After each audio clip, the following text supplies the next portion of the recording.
Sarah Thompson, and you're watching STL TV Live. Hope you have your Halloween costume ready to go because you'll want to have it for this weekend for InFest STL on Cherokee Street. Andrew Bohler is here to tell us about the celebration of independent art and music. So welcome to the show. Thanks for having me. So this is a big weekend. What's going on? What's InFest? InFest is from this year, the first year of it. It's a quarterly art, music, and everything from dance, burlesque, sideshow. We've had a little bit of everything in 2013. This will be the fourth one, so we've done three.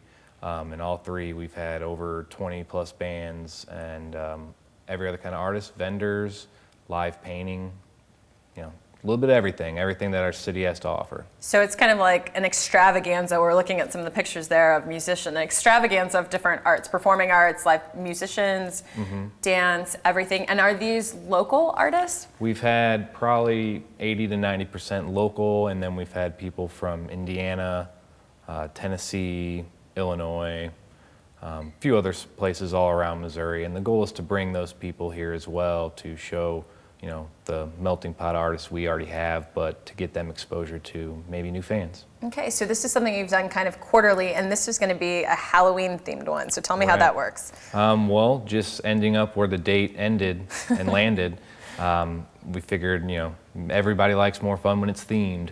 So it's, you know, Halloween costumes are encouraged. We'll probably have some extra decorations and just have that kind of spooky feeling to it, just to make it a little bit different and, you know, a little more fun, see what people can get into.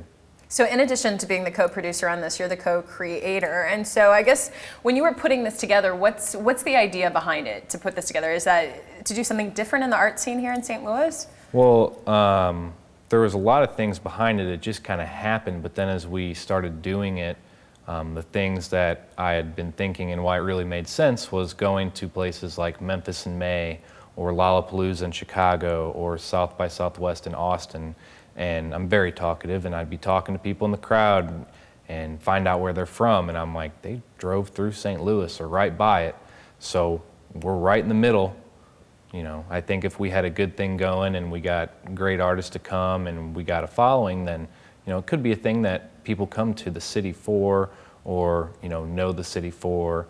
And, you know, like, the other festival that came from St. Louis, LouFest, started, and it's grown exponentially, and that's bringing people to the city. So walk me through when people, because we always, when you talk about big arts events, people I think kind of in their minds just kind of mush it all together. I mean, but walk me through, like when you come in, you're going to 2720 Cherokee Street, you walk in the door, how is this going to work? Is it just artists set up in different ways, or is there a schedule? Imagine an outdoor festival under a roof. There's going to be tables with vendors, you know, in a line in an area, and then there'll be walls with live artists with anything from small art they're making to giant portraits, and you know, sitting there with every kind of possible thing you can do, but just spread out throughout the different area. And you know, so if between bands, or maybe it's a band you know you're not necessarily interested in, then you can go walk the vendors, or you can go watch live art being made, or see some of the art they've already made.